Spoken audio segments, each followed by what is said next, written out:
Okay, so I would like to call to order the July 2021 Public Works and Capital Improvements Committee to order.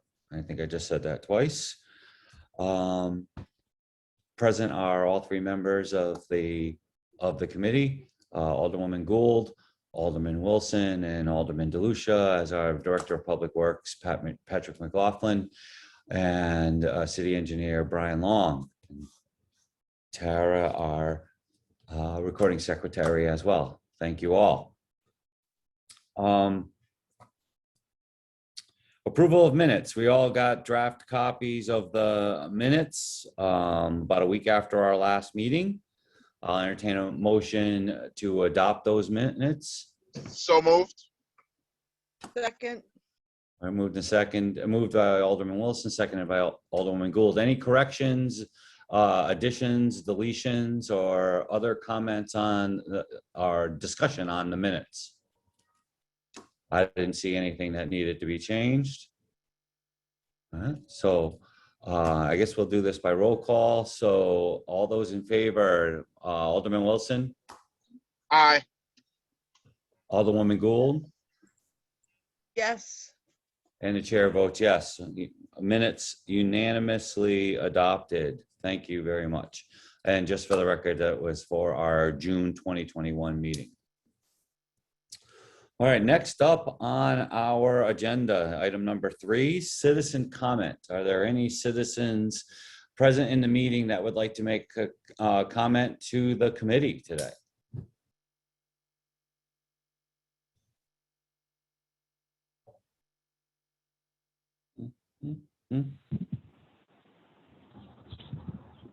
Hi, this is Beryl Fishbone.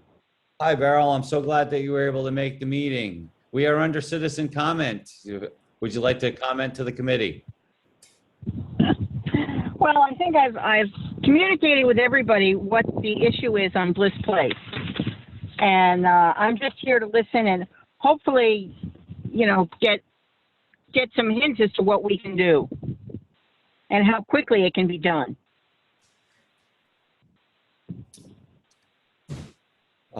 You know, absolutely. I know that the director is planning on discussing that specific area under our agenda item for lessons learned from Storm Elsa.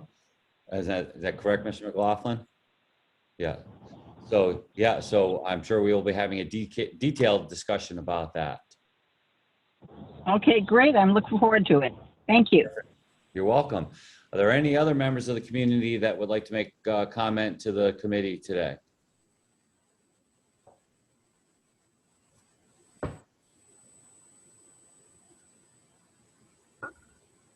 Are there any other members of the community that would like to make a comment to the committee today? Hi, this is Martin Casper. I live over at 327 Washington Street, right at the corner of Bliss and Washington. Thank you. My driveway is the biggest problem area for this talking point, I guess. Right where, I guess there used to be an old river that ran through there, and then they dug it down, put a drain in, but the drains are not sufficient to be able to handle the water that's been coming through over these past 3 years. Well, thank you for that. I know that I'm sure we're going to hear a lot of detailed information about that under our lessons learned from Storm Elsa discussion today. I appreciate you being here to to provide any other information. Is there anything else you'd like to say to the committee today? At the moment, I can hold off and we can continue with the meeting. All right, wonderful. Thank you very much. All right, is there any other members of the community that would like to make a comment to the committee today on this or any other public works related issue? Is there any other member of the community that would like to make a comment to the committee today? Third and final time, is there any other members of the community that would like to make a comment to the committee today? Hearing and seeing none, close citizen comment, and we will move on in our agenda. Thank you both for being here today. Item number 4, old business, Public Works project updates, item A. Mr. Okay. McLaughlin. Yep. All right, so I guess I'll just, like the Sherman Street Bridge, there's nothing really new to report on, so, but, annual paving, we're gonna be doing Otis Street and Perkins Street shortly, probably within the next 2 weeks. And then we should be heading over to the Teddy Lane area, after that, those, streets over all around there. We're also going to be doing our chip sealing. It was supposed to have started today, but it got delayed a couple days because of bad weather the last few weeks. So that'll probably be starting probably Thursday now, because Wednesday looks like it's going to rain also, and there's still not here yet. So we had an ad in the paper on kind of going over which streets are going to be chip sealed. Franklin Square Roundabout, unfortunately, that contractor hasn't started work yet. Brian's been on him trying to, find out exactly why. First, it was issue with obtaining curbing materials, and I guess that might still be the problem. But they're supposed to be having curbing delivered this week, was what the last update was. New London Turnpike, we selected Benesh and company to do the design work for that, the TAP grant, Transportation Alternative Program grant that we got for the north end of New London Turnpike. We had that selection. It was approved by DOT, and we had a kickoff meeting last week, and they're developing the scope of work right now. So then we'll be putting man hours to that. Granite Mill Building, they're getting the steel. They've ordered the steel, and they're waiting for the steel to do the stabilization work. The sidewalk ramps on North Main were started, and they'll probably be done this week. They've been doing them the last week and a half or so. They'll probably finish this week. That's going smoothly. Little Plains Park fence, we opened bids on that this afternoon, and unfortunately, the lowest bid was $132,000, which was $32,000 more than what we had budgeted. So we're going to have to reevaluate that, which direction we go from here. Dunham Street. Oh, I'm sorry. Go ahead. I would just quickly on that one. So, and that was just to strip all of the layers of paint and repaint it. Well, and then they're gonna replace some of the posts. We've already got those posts. Mm-hmm. And there was also a section of rail missing. We've got that, but then there was another one where there's like a 2-foot piece of one of the rails that's up now toward the north end. They've got to weld in a piece of, fabricate something in there, but most of the work is just painting. Okay. Is there an abatement that has to happen? Is Yeah, there there's old lead lead paint on there and stuff? Okay. So there's chemical remove. We're calling for like stripping that with these pads that are chemical kind of stripping, not sandblasting, but Right, and so that captures the lead paint. And, yeah. Okay. But that came in a little over bid. Dunham Street is out to bid, and we're going to be opening bids on that on Wednesday. So that'll be interesting to see where that falls. But from my conversations with other engineers that are bidding work, it seems like, there's a lot of work out, not that much, or there's a lot of work out to bid right now. So the prices are coming in a little high is what it seems. So hopefully that won't, they won't come in too high for Dunham Street, hopefully. I think is there any other projects, Brian? Nope. I think that's it for now.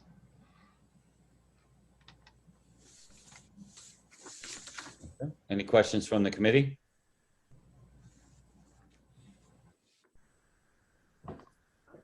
I just have one, please. Go right ahead. Pat, we have our own paving box, is that correct? We do. Are we doing any of our own paving anywhere? Usually only on small streets because we have to pay just about the same price for asphalt when we buy it at AEN as we get it put down for in place. So we only do streets that are basically too small for the contractor to do. We use the paving box up at Mohegan Park to do that expansion on the group pavilion parking lot. And also we used it in the cemeteries recently. And we're going to be doing it. There's a couple small side streets. What is that one over off of North Main? What? Barron and Cliff Street Extension, where they connect together up there. Yeah, we're going to be doing those in-house because those are pretty small streets. But if we can, it's really more economical to have the contractor do it unless it's a very, very small street that they don't really want to do. Okay, thank you. Thank you. Okay, so any other questions from the committee? Okay, if not, then we'll move on to 4B, property disposition. Okay, on that 15 Robbins Court, I did send out letters to all the to the people that we had addresses on that had possible connections with that house. So, and I gave them till July 15th to remove, to contact me to get anything that they had in there out. So nobody contacted me. So we're gonna get that cleaned out here shortly now. And that's 15 Robbins Court. A similar one is the one on Washington Street that the city owns, that the previous owner or resident still has a lot of belongings in it. And I'm supposed to be meeting with Mike Driscoll and the woman to go through the house here on Wednesday. And she wants more time to get her stuff out, basically. She's got quite a bit of, from what I gather, I haven't been in it yet, but it sounds like there's probably a lot of stuff in it. And she's already, and it's been months now and she hasn't really moved anything out yet. So I'm not sure quite how that's going to go, but she's asking for more time. That's about all I have for property items that are new, that it's changed. Well, so on the Washington Street property, obviously, I will rely on you and Corporation Counsel to come up with something that's reasonable, that can accommodate this woman, and also, kind of tie a ribbon around this whole process so that, so that the city can move forward as well. So I look forward to, here's what I would ask. I would ask that once some sort of an agreement is reached, if you could just email the 3 members of the committee just to let us know how it worked out, and then we can discuss it again at the August meeting if we need to. If I have consensus on that, is that agreeable to everybody? Yes. Yeah, how much time, Pat, do we have any idea how much time she's looking for? Yeah, I think she's looking for 60 days or something. But I'd try to make a case for less, half of that. I don't know, because my fear is that it's, unless you establish she hasn't done much yet to get anything out of there. So I'm not optimistic that she's going to be doing a lot in the near future. And it's been what, 3 months? Has it been 3 months? At least probably. I think it was almost like last winter when we first started looking at it. Right, but I mean, even since we actually took possession of the property, right? It's been Probably. 3 Oh, months. it's in the winter. Yeah, well, I was gonna say, so it was at least 3 months, right? Yeah, so.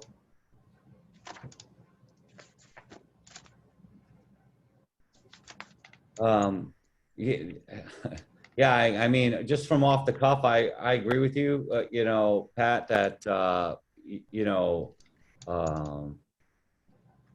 you know, maybe another 30 days would be, um, would be, I would consider personally, I would consider reasonable, you know, but again, it really depends on what you guys see on Wednesday and what advice from Corporation Counsel is. Okay, yep. You know, I will tell you that I get concerned that, you know, we run into, there's some obscure, statute out there that says that once she's been there 180 days, now we got to go through a whole nother process or something. I just would hate to, you know, find ourselves in the city in that situation. So, okay. And I know this isn't really property disposition, but it is a property that I believe that we own. Does the city own 98 Pilling Street near Bellval? Or, I'm not sure. 98 filling? I couldn't find it, but I was looking quickly and trying to fix my scanner at the same time this afternoon. So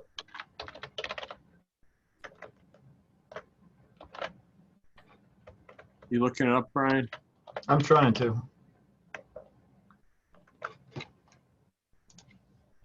Hold on just a sec. I'm finding 98. I'm just trying. Pilling in general. So this is back off of Bellval. yep. 98. That's Is it like a 20. garage or is it a building or? Yeah, It's I a- don't see a 98 listed on Pilling Street. The numbers go from 6 to 27. Yeah. Is it one that the city owns or we're not sure? That's what we're trying to figure out. Okay. What was the interest in it? Well, whatever the property is, neighbor believes that the city owns it, and it's become quite an eyesore. It's overgrown. There's trees growing either on the garage or through the garage, and so on and so forth. I remember seeing an email about that, I think. Is it? Yeah, I think it is a garage. It's like, you know, it's like tiny. It's a postage stamp of a property. I believe it is a garage. So I think we do maybe own that based on past history. So I guess we can, I'll look at it and get it cleared up, I guess. And probably the garage should probably be demolished. I don't know what to do with the property though. It's so small, you can't build a house on it. Maybe we can offer it to the abutter or something. I don't know. Yeah.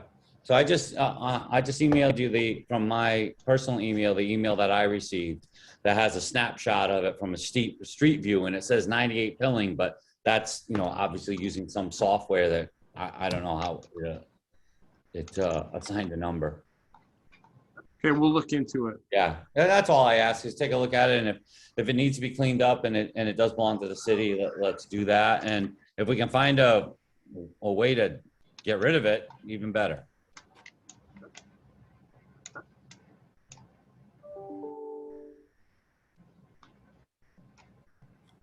Okay, anything else on property disposition from the committee members?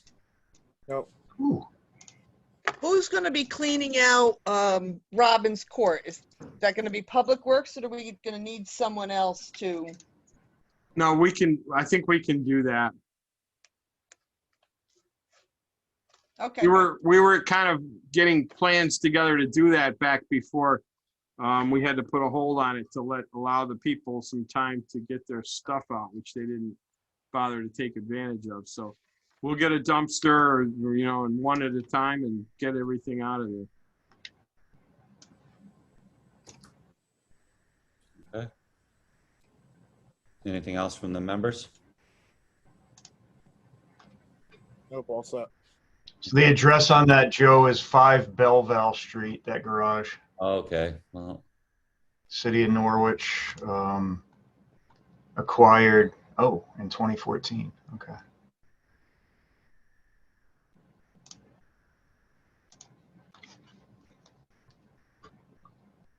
thank you for that. Yes. Yeah, so let's just take a look at that, and if it needs to be cleaned up, let's just, without spending tons of money, obviously, but.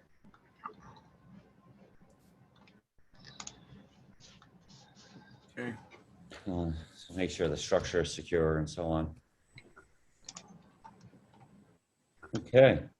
All right, nothing else on that. We'll move on to 4C, which is Public Works vehicular concerns. Anything regarding vehicular concerns for the committee? I will give you some feedback from the Greenville Neighborhood Watch meeting. They are in love with the bump outs on the corners, and they're painted,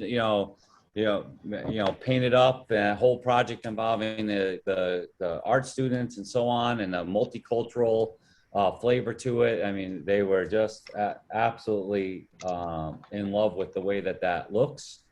They did raise the concern that we've heard from others. It's like, okay, so where did the displaced parking go?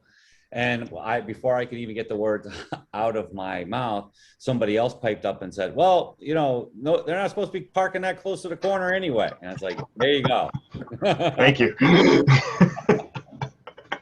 So they started to talk about additional signage, right?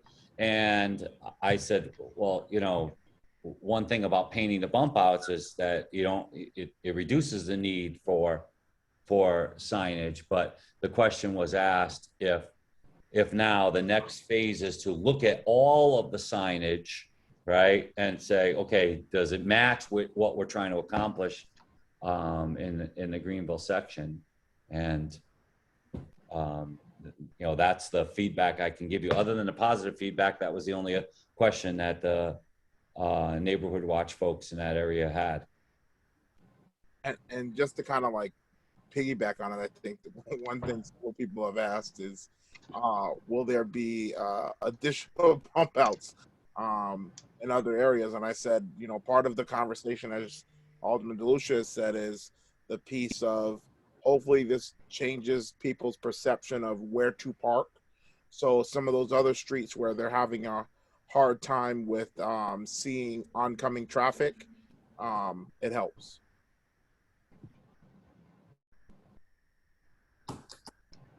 Great stuff.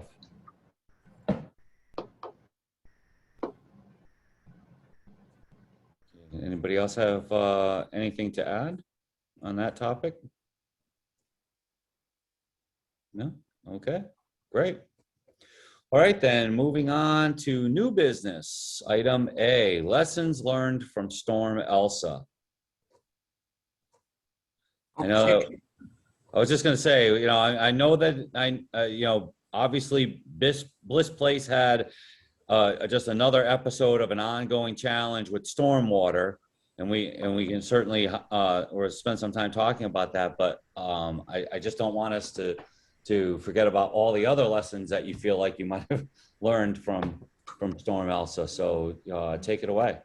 Thank you. That's what I wanted to kind of highlight, the fact that we didn't have a lot of issues with that storm. I mean, we got about 3 inches of rain basically between, I don't know, 6 o'clock. We really didn't start raining harder till maybe 8 to noon, basically, is when most of that 3 inches of rain came down.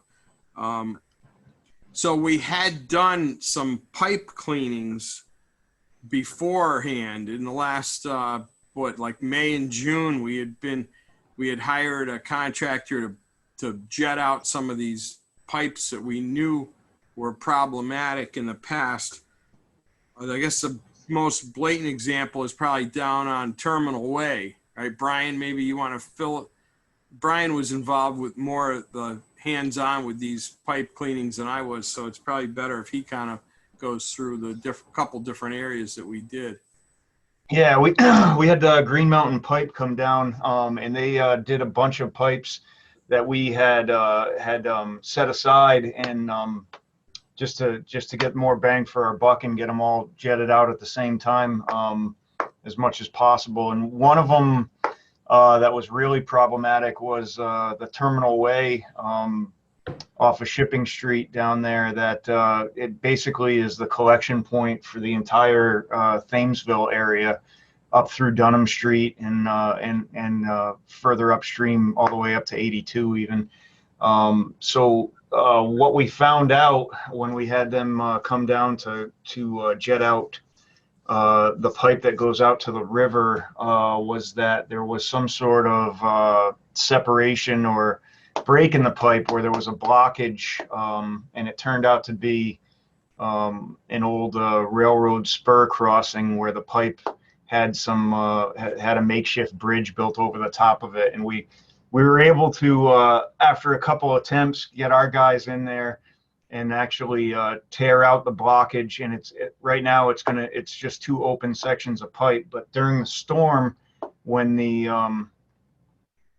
high tide was hitting and we were getting the brunt of the storm around 10 o'clock, 11 o'clock that morning, the water, which usually backs up and flows along the railroad tracks over to the self-storage facility, the water now, with that area cleaned out, was under the bridge at the railroad tracks, and it was actually freely pushing itself out into the river during high tide. So the flow was actually coming out below the river level, and it had enough pressure behind it that it was actually it was cleaning itself out at the same time. So we got that one done. In addition to the pipe jettings, we also corrected a drainage issue that we had at the intersection of Ann and Pearl that was causing a backup onto Asylum, actually, for quite some time. So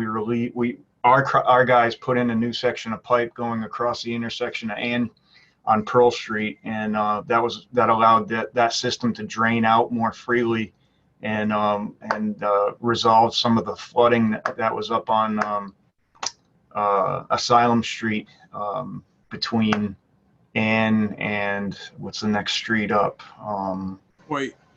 Coit. Yeah. So thanks, Pat. So, in addition to that, we had jetted out several other pipes, and they were all flowing pretty well.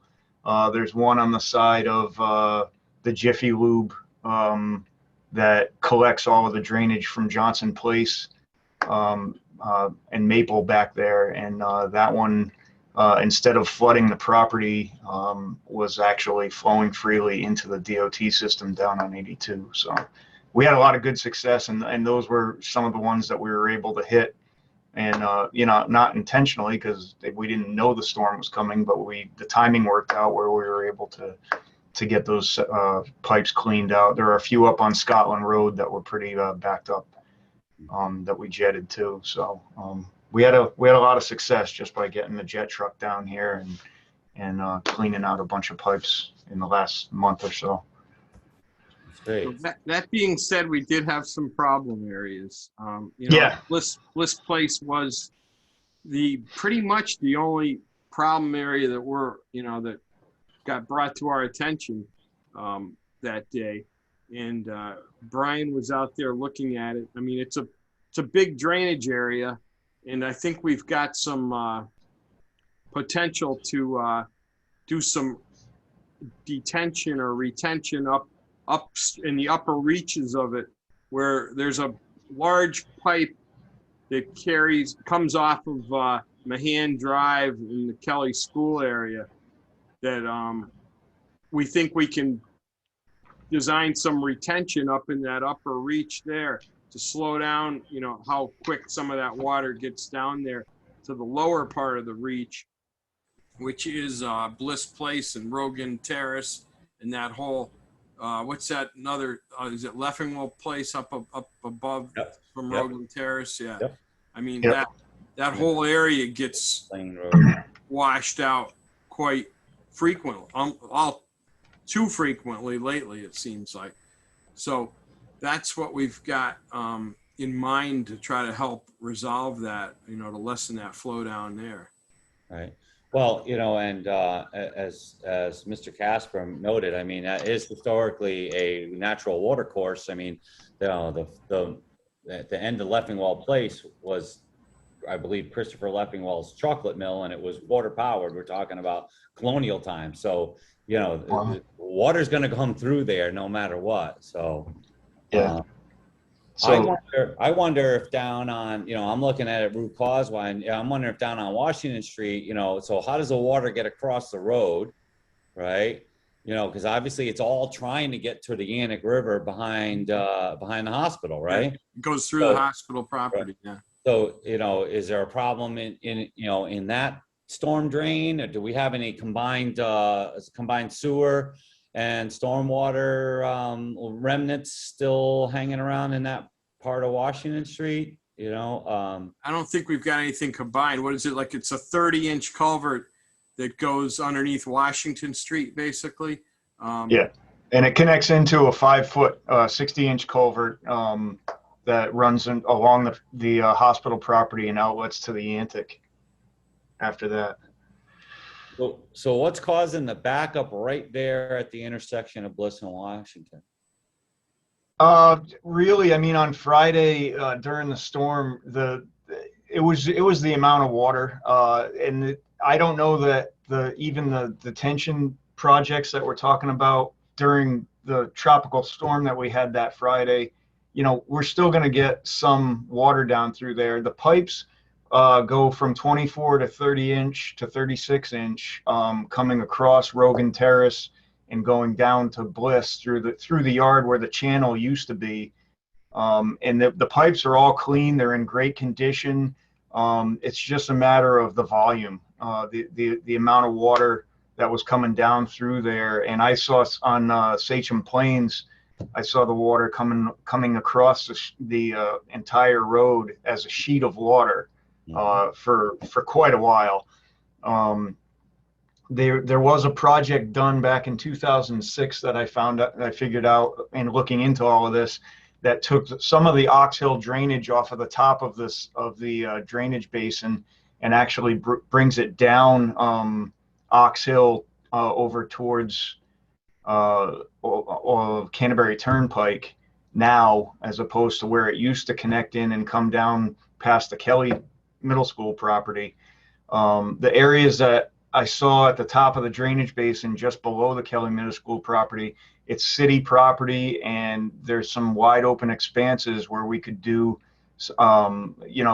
various tiers of detention in order to hold back that water so it's not coming down through there as quickly as it would when it's unchecked, and it's just there's a sizable channel coming down underneath the driveway at the top of Sachem Plains, and the water was above and beyond the top of that channel on both sides. There was one that comes towards Sachem Plains, and then there was another one that goes towards the pond on the property over there. So I think slowing down as much water as we can at the top and pooling it up at the top is going to help save a lot of the peak flow, the volume that's coming down through there at the worst parts during the storm, and then the water can slowly drain itself out. I don't want to build an actual dam or anything, but I think we could put in a series of sizable stone check dams that would still allow water to flow, but it would slow it down enough so that it didn't come down and totally wash out all those backyards and side yards down.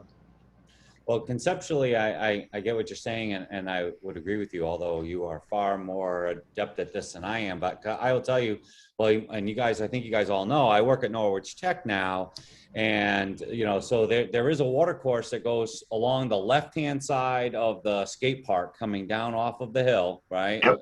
Parallel to Ox Hill, cuts across the road, goes through the tech school property, and there's a catch basin down in the lower level of the parking lot where the receiving area is, and you always and whenever I go through there, I always hear water moving through that manhole, all right? That, so Yep. there's water moving there all the time. So I think you're right. I think at peak flow times, if we have a way to hold back some of that water and delay it running down the hill, and because I will tell you what I don't know, and you guys have the maps, but I don't know if the storm drain I'm talking about is in the parking lot is that piece that's going down Ox Hill over to the brook that dumps in through the Meadow Shopping Center, or whether it ends up going down more, across the property into that retention pond and then down towards Sachem Plain. I'm not sure. I haven't seen the maps, but I mean, Yep. let's not forget, and then I'll say this, and then I'll let the professionals talk. But this is I think the fourth rainiest July, on record since they started keeping records. Okay, so there's a ton of water in the ground, right? This is. So I think if we can figure out ways to manage what we're seeing now, then we help out Bliss Place and that whole area, for most heavy rain events, and certainly not all of them, but for most, Yep. right? Yeah, I mean, you said it. I mean, a big part of the problem was that the ground was saturated before we got that 4+ inches of rain that we got that day. We haven't had a break the whole month, so that didn't help at all. Rain today, and for 15 minutes. and I know the Yantic we were watching specifically, it did go above flood stage for a short amount of time in the late afternoon, early evening that day. Mm-hmm. So it was, it was a lot of water. Yeah, and actually the Yannick River, if it hits flood stage like that, it doesn't really create problems. It's really after the flood stage. If it had gotten another, foot or two higher, that's when that starts being problematic. But there wasn't any flooding along the Yantic that I was aware of, even though it did, hit flood stage. Well, so when the Yannick hits flood stage, these flows, like we're talking about the one that goes through Bliss Place and through the hospital property. I mean, That's I not would affected. imagine does it slow down the flow? No, Because the river's already above its capacity? Basically that's not, the Bliss Place is upstream above the Yannick River, so it doesn't really, that doesn't affect, the Yannick River doesn't affect the upstream part. Okay. Right. All right. The upstream part will have an effect on the Yannick River, but the Yannick River doesn't affect Bliss Place, basically, because the elevation's high enough above. Right. So, but it was just kind of like gravity's going to have its way, one way or the other. It's kind of a barometer, though. I mean, we know. Yeah, just an indicator. It was a bad day if the Yannick River hit flood stage, Right. Yep. Okay. All right. So, what do you see as a timeline for, coming up with a design for these like tiered, whatever you want to call it, retention ponds up there on the park side of Mahan Drive? Right, is that the area that you're talking about? Well, it's the downstream side. It's below Kelly School, basically. Okay. Just below Kelly School. Down below that. All right. Which is city-owned, happens to be city-owned property over there. There's actually a large area that could be cordoned off and contain quite a bit of water between the tennis courts and the where the Kelly Middle School, where the backfield juts out. Mm-hmm. And it would serve as a holding area for quite a bit of water if done properly. So. What kind of timeline to get that designed and approved, and everybody that's got to put their stamp on it and so on and so forth? A year maybe. Okay. Yep. Probably optimistically, as long as it's local permits, it could be done within a year, probably the permitting, and so it could go out to construction next year. Okay. So that leads up into the next. The next agenda item? Yeah. So are we satisfied with the just a list of our lessons learned from Storm Elsa, from your perspective? Yes? From my perspective. Yeah, yes. So any other questions from the committee members? I have none. Thank you. Go right ahead. Okay.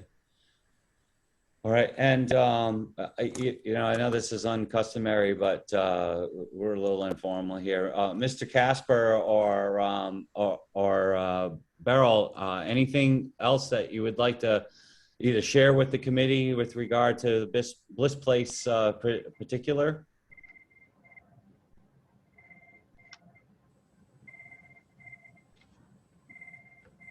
Okay.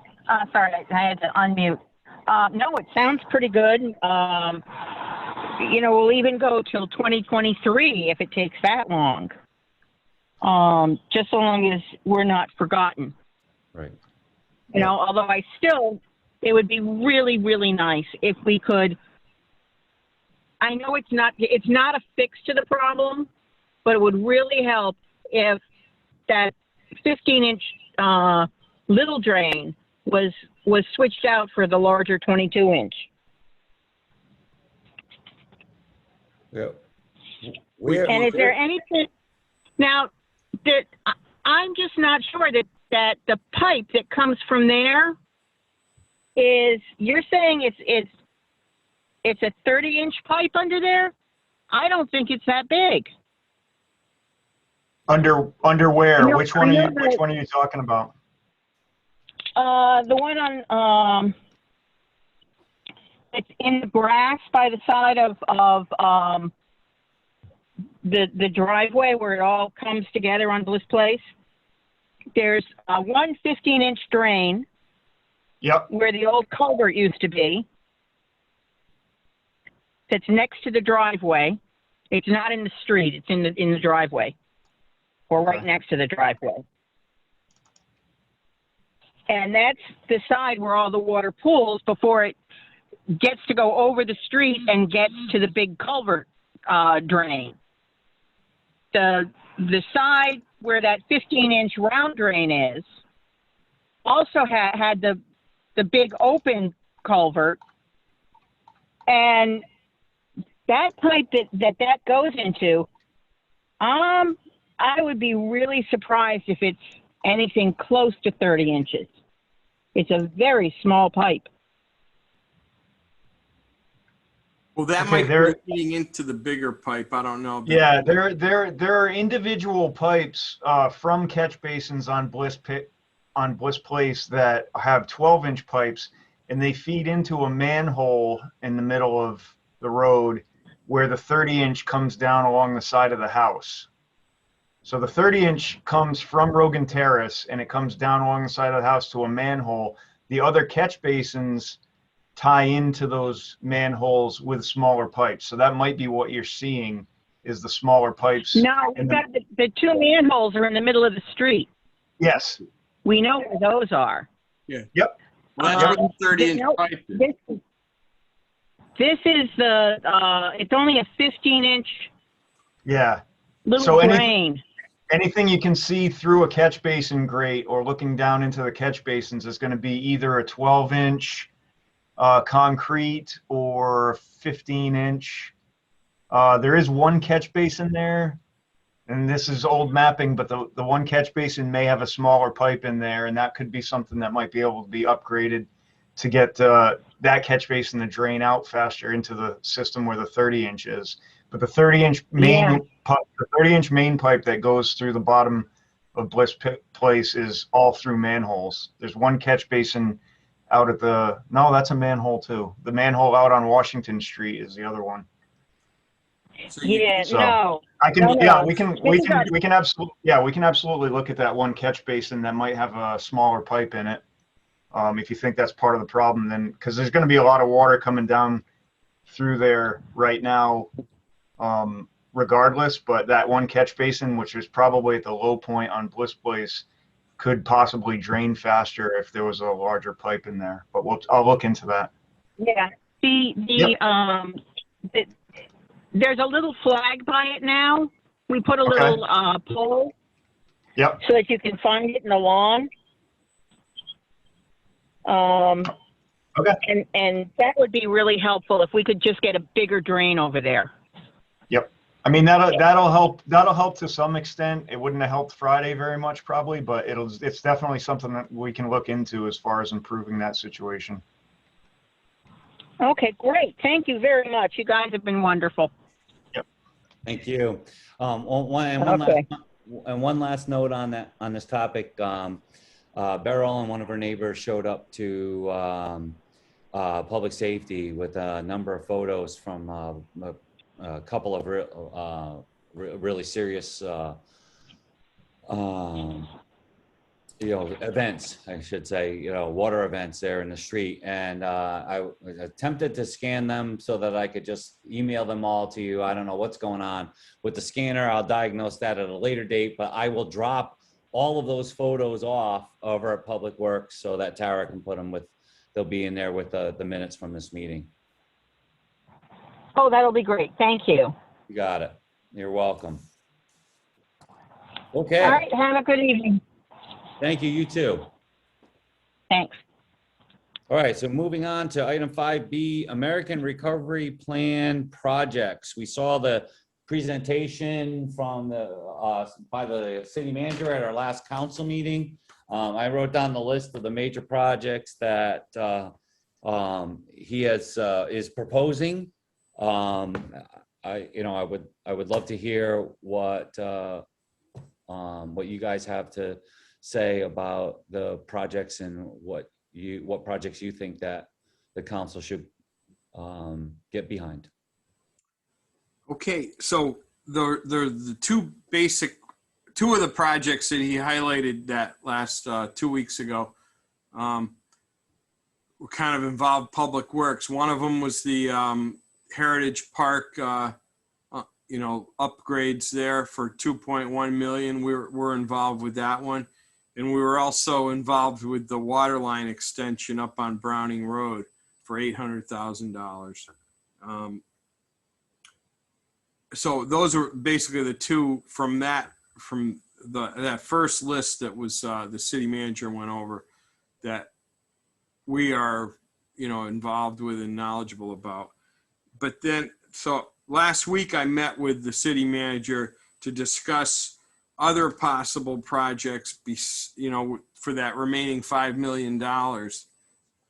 And what I talked to him about was up to $1 million for drainage projects, such as we could address, one of the drainage projects would address this Bliss Place drainage basin in the detention basins up there. We've also got other drainage areas around town that are problematic.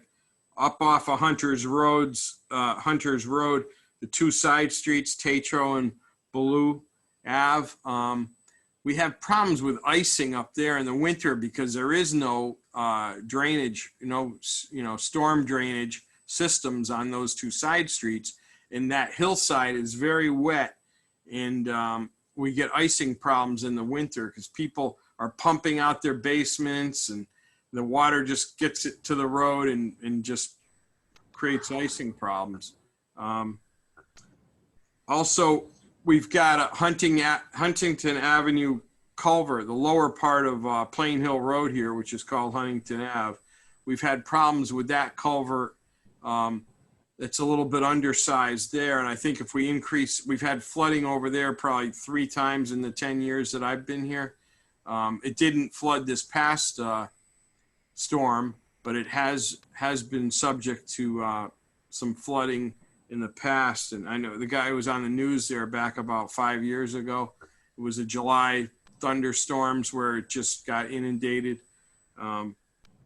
That's another area. Mohegan Park Road in Gleason Street over by those Mohegan Park apartments. We've got some inadequate drainage over there that could be beefed up.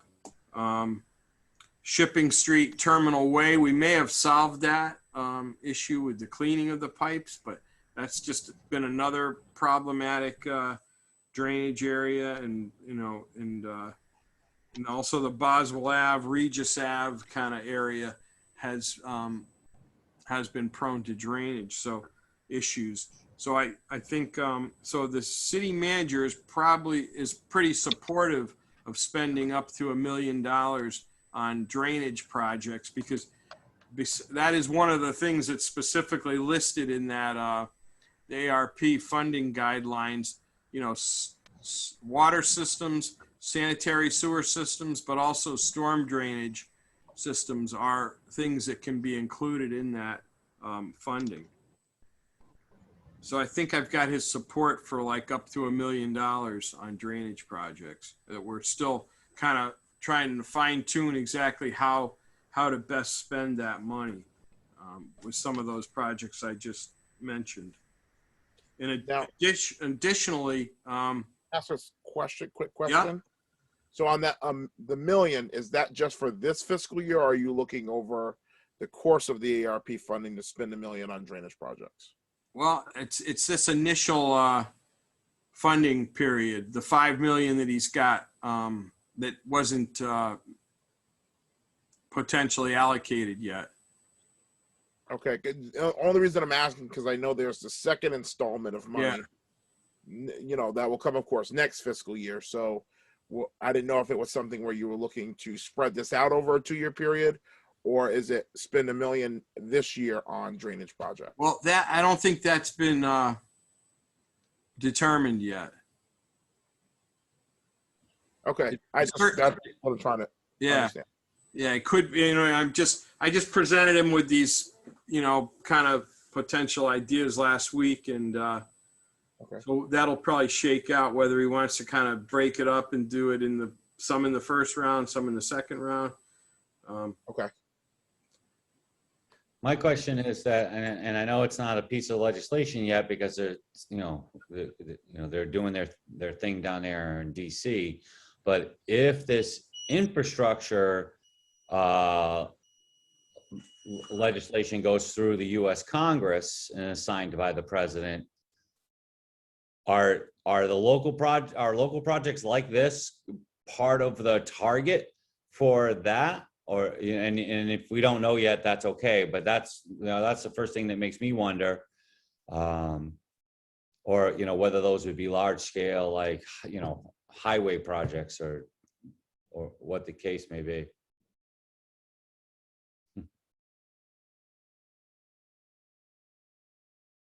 Go ahead. I lost my computer. That ringing noise was my power box, surge protector.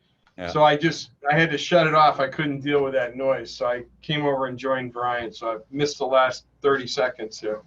Okay, so I was just saying that the infrastructure bill that they're trying to hammer out in Washington D.C. If that does become law, are the local projects like what we're talking about right now going to be part of that? To the best of your knowledge, or maybe you don't even know, and that would be okay. No, these are already, this projects that we're talking about now with this ARP funding, the city's already got $10 million. No, I got that part. I'm just saying, I'm looking down the road. Okay, not only about the second round of monies for ARP, but infrastructure. If this infrastructure bill gets through the Congress, would these kind of projects fall under that bill? I don't think so. I think that would be more toward like interstate highway projects and really large construction projects. I would guess. Yeah. Okay. That's exactly my question. Thank you. So then in addition to this $1 million for drainage, I talked to him, I requested monies for Mohegan Park for redoing some things that the Mohegan Park Committee had talked about at their last meeting. Redoing one of the children's playscapes there next to the beach area, which that equipment is pretty outdated. And it's been something that we've been talking about for a while here in Public Works, about redoing that with more modern equipment and some accessible type equipment also. That would be one. And then doing like a fitness course type thing out there for adults. You know, circuit type course. They call them para courses now, I guess is what the term is. Something like that. And then, and also expanding the disc golf up to 18 holes since it's been so popular. Now that type of, this type of outdoor equipment and exercise promotion is also part of this, what's eligible under ARP. So the city manager was pretty optimistic about, you know, maybe designating about $200,000 for those type of improvements up at the park. So that was something else I wanted to just give you a heads up on, in case. So you heard it here first. Right. That's perfect. And I know the fitness courses are very, very popular, and it would give the rec department also an additional option for doing some sessions and courses and activities. So I've seen it down in the city of Groton has one up on its hill, and it's very popular in the early mornings and late afternoons for people to use them. So it's a thing. Mhm. Yeah. Well, and you know, I was at a picnic up there at the pavilion, and there was nonstop traffic on the disc golf course, Really? That's great. nonstop. That's great. Yep. Yep. So I don't know if you had any more questions or anything about any of the other projects, or, I mean, those are the ones we know about anyway. The other ones, I'm not all that familiar with some of the other ones, like the rec or the human services. Yeah, we've talked in the past about the Uncas Leap Heritage Park. We talked in the past about that ravine and that stairwell that leads up to Sachem Street, right? You know, Yeah. and, is that part of this $2.1 million that? Yes. Yes. Yeah. It is. Yeah. All right, and then the Browning Road water main project. So that would be in conjunction with the utility? Yeah, it would be, and would end up being owned by public utilities, yes. So what would be the public works component of that? Well, it's just that we want to ensure a safe water supply to those properties immediately down gradient of our closed landfill. Mm-hmm. Oh, okay, right. With the stream that runs through it that never found its way into a culvert till it got to the bottom of the hill. Yeah. I wasn't supposed to say that out loud. Okay. So, so would we have to do, you know, on that particular, you know, we're going to put in a new water main, and obviously that, so now, you know, anybody that's on a well in that area would not have to be on a well anymore. You know, is there any talk of, and I know that the thing is, you know, that there is a stream through the transfer station. It's probably buried well underground. I don't know that it is completely in a culvert. No, it crosses, the only place it's in the culvert is where it crosses Browning Road pretty much. Okay. And then when it crosses under the highway or something, it must go under a culvert. Would we, excuse me one second, would we have to do any upgrades to that? Is any of that going to need to be a part of this project? No. Okay. All right. Well, that's good to know. Okay. Any other questions from the committee members? Nope. No, I just want to add that when Pat spoke about the additional equipment and for Mohegan Park and disc golf, that the city manager was very receptive to the idea of adding that equipment to Mohegan Park and to expanding the disc golf course. Okay. All right. So with that, is anything else on that particular topic? No? Okay, great. So That takes care of new business. On to item 6, other business. Is there any other business that we haven't discussed that the members would like to bring forward? Yeah, Alderman Wilson. So just a thought process. I know a lot of individuals are coming in and buying homes and gutting homes out, and things are ending up on curbs and X, Y, and Z. Just an overall thought as to, I think sometimes individuals coming in and purchasing homes or remodeling them or changing tenants don't realize that, or may or may not realize that it is not just Public Works' job to come and clean up the bulky waste or everything that they put on the curb. So I just wonder, would it be feasible for a possible notification to go out, and it could be a letter, a flyer, something put in next utility bills, whatever, some other way for us to notify individuals that there's a process that they go through Willimantic Waste and other things before, and that Public Works is not the individuals that comes out and cleans up everything in front of your house every single time.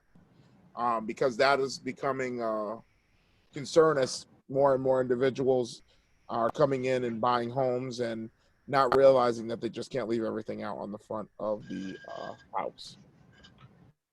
My first reaction would be, yeah, that might work pretty well. But then the problem is that not everyone that gets a utility bill is serviced by the city collection. And, like if you lived in a bigger than 5 families, and I'm not sure which other, like any kind of apartment building, I guess they wouldn't. I don't know if apartment owners get utility bills, but yep.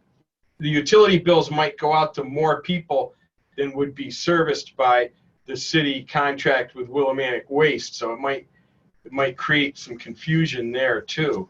But I do see the same problem you're talking about. We do also have tags that we put on items that are left out by the road if it seems like they've been left there without calling for a bulky waste pickup. We'll tag the items with this notification to let the people know what the process is so that they know. And we'll actually call them in too. I mean, we do call them in, yeah. We'll tell Willimantic Waste, hey, there's one over there on 80 Reynolds Street or whatever. And, yeah. Well, and my thing is, I'm just knowing that there are individuals I know that are from out of town buying homes and whatnot. I want to be able to breed a culture of them knowing process in the city, and not just kind of like, you're dumped on your desk 10 locations that they just dumped it out there, and then you're trying to contact individuals to get it cleaned up. I think part of it is homes and things are being bought or transitioned to other individuals, them knowing this is who we go to. So, I mean, we could talk about later down the road who or how to get that information out, but it's one of those customer service pieces for me, for as people are purchasing properties, that they understand that there's a process to getting things done. Well, it's on the city's website. It's on Public Works website, where to go. And we've used the utility bill route many times before, and they're very receptive to let us put that blurb in the inside the utility bill. Mm-hmm. So I don't know what else we can do for some of these people. The information is out there, certainly. Well, and I think for me, it's more so with over the last few months, so many individuals purchasing homes or homes switching hands over the last few months in the city, that there are individuals. I mean, I know of the concern that they had 2 houses here on Central Ave. The individuals are from out of town, purchased a home, and the thing sat out on a curb for over a week or so. And them not realizing that you just can't leave it out there. You got to either get a dumpster. There's ways to doing things. So I just, I know it's on the city website, but when people are coming here buying homes, I want them to have the easiest way to know, like, look, you may be cleaning this house out. this is what you got to do. You just can't leave things out there. Just trying to make the process easier instead of individuals flagging down public works or individuals or calling their office thinking it's their job to clean up the mess out in front of every house.